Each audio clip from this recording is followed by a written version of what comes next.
सभी मित्रों को नमस्कार। मैं आशीष पंचाल एक बार फिर से आप सभी का स्वागत है अपने यूट्यूब चैनल तहरी क्लासेस में। आज का हमारा विषय है नोबेल प्राइज़ विनर 2023।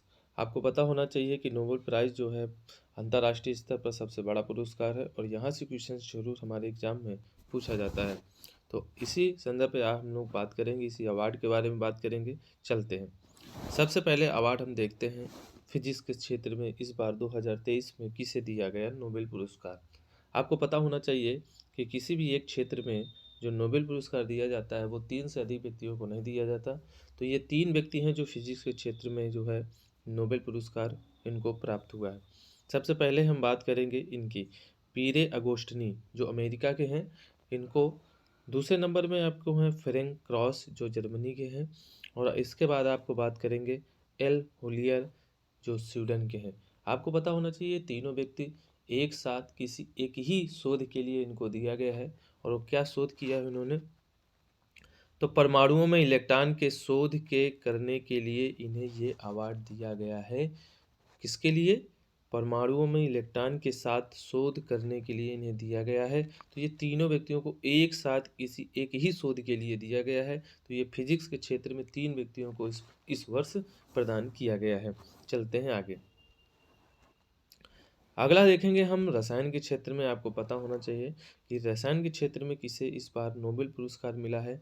तो कुल मिलाकर 3 व्यक्तियों को मिला है। पहला है, इनका नाम है मौगी जी बवंडी जो फ्रांस के रहने वाले हैं। दूसरे हैं हमारे लुई ब्रूस जो यूएसए से हैं। और जो तीसरे हैं एलेक्सी एकिमेव, ये है रूस से।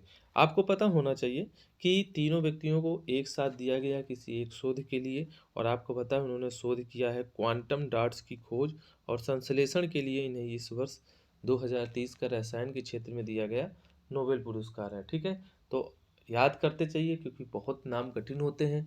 तो सबसे पहला आपका है मौगी जी बवंडी, दूसरा है आपके पास लुई ब्रूस जो यूएसए से हैं, और जो तीसरे व्यक्ति हैं एलेक्सी एकिमो जो जो है रसिया से हैं। तो इन तीनों को एक साथ दिया गया है, क्वांटम डॉट्स की खोज और संश्लेषण के लिए दिया गया है। चलते हैं आगे। अगला है अर्थशास्त्र के क्षेत्र में दिया गया नोबेल पुरस्कार। तो किसे दिया गया अर्थशास्त्र के क्षेत्र में नोबेल पुरस्कार, आपको पता होना चाहिए। ये 2030 का जो अवार्ड मिला हुआ है, ये एक महिला है। इनका नाम है, हार्वर्ड यूनिवर्सिटी की प्रोफेसर हैं ये, और ये हैं क्लॉडिया गोल्डिन। इनको ये अवार्ड दिया गया है। और किस शोध के लिए दिया गया है, तो आपको बता दें कि प्रोफेसर क्लॉडिया गोल्डिन को जो है महिलाओं के श्रम बाजार, परमाणुओं के बारे में, परिणामों के बारे में हमारी समझ को बेहतर बनाने के लिए ये अवार्ड इन्हें दिया गया है। तो इन्हें किस शोध के लिए दिया गया है, तो फिर से एक बार हम लोग देख लेते हैं। महिलाओं के श्रम बाजार, परिणामों के बारे में हमारी समझ को बेहतर बनाने के लिए इन्हें इस वर्ष का अर्थशास्त्र का नोबेल पुरस्कार दिया गया है। तो इनका नाम आप जरूर याद करिए क्योंकि एक ही एक पर्सन है जिनको अर्थशास्त्र में दिया गया है। तो वह है गोल्डन। बहुत एक सरल नाम है, ज़्यादा आपको कठिन नाम नहीं दिया गया। तो आप आसानी से इस नाम को याद कर सकते हैं कि किस क्षेत्र में इनको नोबेल पुरस्कार मिला है। ठीक है, चलते आगे। साहित्य के क्षेत्र में नोबेल पुरस्कार, और साहित्य के क्षेत्र में नोबेल पुरस्कार ये एक पर्सन है, ये देख पा रहे हैं आप। तो इन्हें 2023 में जो है साहित्य के क्षेत्र में दिया गया है, लिटरेचर के क्षेत्र में दिया गया है। सबसे पहले देखेंगे इनका नाम क्या है। ये नार्वे के लेखक हैं जिनका नाम है जॉन फासे। आपको मैं बता दूं कि इन्हें किस शोध के लिए दिया गया है, तो आपको बता दें इन्होंने अभिनव नाटकों और गद्य और अनकही आवाज़ के लिए इन्हें इस वर्ष का नोबेल पुरस्कार प्राप्त किया इन्होंने। ठीक है, तो इनके बारे में तो आपको पता है, एक ही व्यक्ति हैं साहित्य के क्षेत्र में जो दिया गया है। तो बिल्कुल आपको बिल्कुल अच्छे से तैयार हो सकता है। बहुत कठिन नाम नहीं है, जॉन फासे नाम है इनका, बहुत ही सिंपल नाम है और आप आसानी से इनका नाम समझ सकते हैं। तो इनको जो दिया गया है, क्या उपलब्धि रही इनकी, उनके अभिनव नाटक और गद्य और अनकही आवाज़ के लिए इस वर्ष का नोबेल पुरस्कार नवाजा गया है। बात करते हैं शांति के क्षेत्र में, जो आर की परीक्षा में पूछा गया है। और आपसे मैंने बताया था कि कहीं ना कहीं क्वेश्चन जरूर आएगा। यूपीपीएससी ऐसे क्वेश्चन को बहुत देती है जो बहुत फोकस में होता है। तो आपको पता है कि ये महिला बहुत फोकस में रही है। ठीक है, अंतर्राष्ट्रीय स्तर पर इनका नाम बहुत चर्चा में है, इसलिए इनका शांति के क्षेत्र में जो है नोबेल पुरस्कार 2023 को नवाजा गया है। इनका नाम है, ईरानी कार्यकर्ता हैं और कई बार ये अपने महिलाओं के उत्पीड़न को आवाज़ उठाने के लिए सरकार ने इनको जो है जेल की हवा की सलाखों में डाला है, फिर भी वो बराबर महिलाओं के उत्पीड़न के लिए लड़ती रही और इनको 2023 में शांति के क्षेत्र में नोबेल पुरस्कार दिया गया। तो इनका नाम सबसे पहले आपको दिमाग में रखना है, ईरानी कार्यकर्ता है जिनका नाम है नरगिस मोहम्मदी, ठीक है। और यहाँ पर आपके 2 ऑप्शन बनाए गए थे यारो यारो में, तो इन्होंने सिर्फ महिलाओं के उत्पीड़न के लिए आवाज़ उठाने के लिए इन्होंने लड़ाई लड़ी है, और उसमें जो दूसरा ऑप्शन आर ओ परीक्षा में दिया गया था, ठीक है, तो वो आपको बता दें कि उसमें प्रेस की स्वतंत्रता को लेकर दिया था, इसलिए ऑप्शन वो गलत था। तो इनका जो शोध था, जिन्होंने संघर्ष किया है जिस क्षेत्र में, वो था आपका मानव अधिकार और स्वतंत्रता हेतु उन्होंने संघर्ष किया था महिलाओं के उत्पीड़न को लेकर के। तो नरगिस मोहम्मदी का नाम सबको याद हो गया होगा पूरी तरीके से, मेरी आशा है। आगे हम लोग बात करेंगे चिकित्सा के क्षेत्र में दिया गया नोबेल पुरस्कार। आपको पता है 2 व्यक्ति हैं, एक पहली महिला हैं, दूसरे व्यक्ति हैं, ठीक है, पुरुष हैं। आपको पता होना चाहिए इन दोनों को जो है एक साथ दिया गया है चिकित्सा के क्षेत्र में नोबेल पुरस्कार। और आपको मैं बता दूं कि पहली जो महिला है कैटालिन कारिको हैं, और जो दूसरे व्यक्ति हैं वो हैं डियो वीसमैन। तो डियो वीसमैन है और कैटालिन कारिको हैं, दोनों को एक साथ दिया गया है चिकित्सा के क्षेत्र में नोबेल पुरस्कार 2023। और आपको पता है इनको किस शोध के लिए दिया गया है, तो मैसेंजर राइबोन्यूक्लिक एसिड है और के न्यूक्लियोसाइड बेस पर संशोधन करके उन्हें अभूतपूर्व कार्य के लिए ये अवार्ड से नवाजा गया है। तो जरूर ध्यान में रखिएगा। इसके बाद हम बात करते हैं नोबेल पुरस्कार के इतिहास के बारे में। कुछ बहुत इंपॉर्टेंट पॉइंट्स बनते हैं और क्वेश्चंस कहीं ना कहीं हमारे स्टैटिक जीके को आधार बना करके क्वेश्चंस आपके हिस्ट्री से भी पूछ लिए जाते हैं कि नोबेल पुरस्कार का हिस्ट्री क्या है। आपको पता होना चाहिए कि एक व्यक्ति हैं जिनका नाम था अल्फ्रेड नोबेल, और ये एक रसायन और एक इंजीनियर भी थे, और इन्हीं की याद में 1901 से स्टार्ट होता है ये प्रतिवर्ष, और दिया जाता है दिसंबर को उनकी पुण्यतिथि पर नोबेल पुरस्कार जो है वितरित किया जाता है। मैं आपको बता दूं एक बात कि ये सितंबर अक्टूबर में घोषणा कर दी जाती है कि इसको किस क्षेत्र में मिलेगा, मगर इसका जो वितरण होता है वो 10 दिसंबर मानवाधिकार दिवस के दिन कराया जाता है। आपको बता दें कि 1901 में जब ये नोबेल पुरस्कार दिया गया था, तो कुल मिलाकर के 5 क्षेत्रों में ये चालू हुआ था, जिसमें आपका भौतिकी था, भौतिकी विज्ञान, रसायन विज्ञान, शांति, साहित्य, चिकित्सा और में दिया जाता था। इसके बता दें कि आपका केवल बचा था अर्थशास्त्र। तो अर्थशास्त्र को जो जोड़ा गया, तो आपको पता होना चाहिए अर्थशास्त्र को 1968 में जोड़ा गया। इसके बाद मैं अब आपको बता दूं कि 1867 में अल्फ्रेड नोबेल ने डायनामाइट की खोज की थी, ठीक है। इसके बाद मैं बात कर दूं कि 1901 में जो पहला नोबेल पुरस्कार मिला वो भौतिकी के क्षेत्र में सबसे पहला पुरस्कार था, और वो मिला जाकर विलेहेम रॉटंगन जी को दिया गया, और उन्हें ये जो कि दिया गया था वो एक्स रे की खोज के लिए दिया गया था। इसको बता दें कि आज वर्तमान में कुल 6 क्षेत्रों में ये अवार्ड दिया जाता है। तो आपको पता होना चाहिए फिजिक्स में है, रसायन में है, शांति में है, साहित्य में है, अर्थशास्त्र में है, ठीक है, इसके बाद चिकित्सा में है। तो कुल मिलाकर के 6 क्षेत्रों में दिया जाता है। और आपको मैं बता दूं कि कोई भी एक विषय पर सिर्फ केवल 3 ही ऐसे व्यक्ति हैं अधिकतम, जो 3 लोगों को दिया जा सकता है। इसके बाद मैं बात करूं कि अब तक भारत में 10 लोगों को ये नोबेल पुरस्कार मिल चुका है, तो ये भी आपको पता होना चाहिए कि 10 लोगों में किन किन को मिला है। तो सबसे पहले जो भारतीय हैं जिनका नाम है रविन्द्रनाथ टैगोर, ये काफ़ी दाढ़ी मूंछ रखे रहते हैं, तो ठीक है, इनकी फ़ोटो देखकर ही हमको पता चल जाता है कि रविन्द्रनाथ टैगोर हमारे महापुरुष हैं, और इन्होंने इनकी उपलब्धि हमारे देश के आंदोलनकारी के रूप में बहुत फेमस रहे हैं।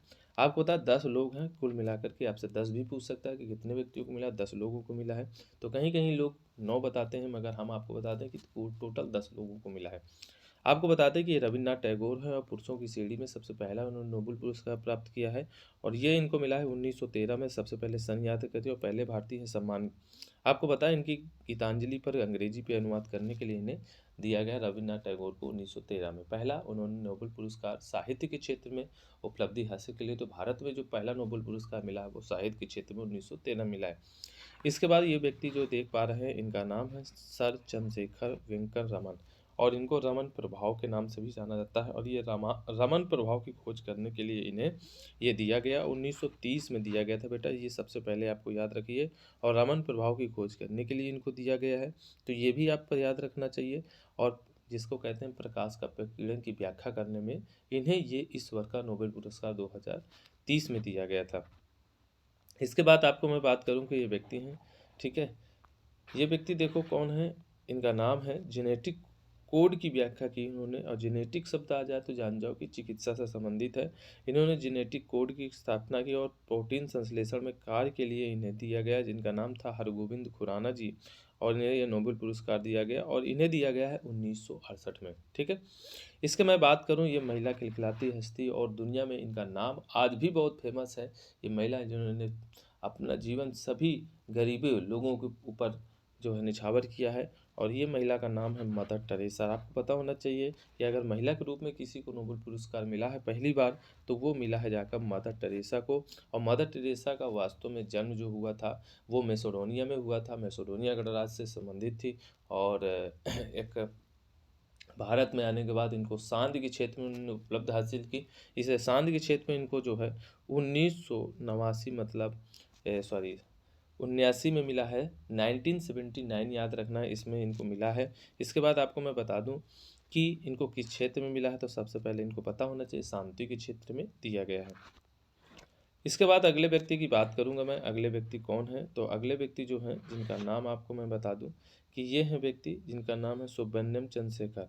और सुब्रमण्यम चंद्रशेखर को तारों की संरचना और उनके विकास के लिए इनके महत्वपूर्ण कार्यों में भौतिक प्रक्रियाओं के सिद्धांत को अध्ययन करने हेतु इन्हें 1983 में नोबेल पुरस्कार मिला है फिजिक्स के क्षेत्र में। इसके बाद ये व्यक्ति की पर्सन की मैं बात करूं तो इनको अर्थशास्त्र के क्षेत्र में मिला है। उन्होंने कल्याणकारी अर्थशास्त्र में उनके योगदान के लिए, यह व्यक्ति का नाम है अमर्त्य सेन, जिनको 1998 में आर्थिक विज्ञान के क्षेत्र में नोबेल पुरस्कार दिया गया है। इसके बाद मैं बता दूं, ये व्यक्ति की बात मैं बता दूं कि इनका नाम है YS नायपाल, जो इनको साहित्य के क्षेत्र में दिया गया नोबेल पुरस्कार है, इन्हें 2001 में दिया गया है। इसके मैं बात करूंगा आगे व्यक्ति की, और ये व्यक्ति का नाम है वेंकन रामकृष्णन, जिनको राइबोसोम की संरचना और कार्य के अध्ययन के लिए दिया गया है। उनको रसायन विज्ञान के क्षेत्र में 2009 में ये नोबेल पुरस्कार उन्होंने जीता है, तो ये भी आपको पता होना चाहिए।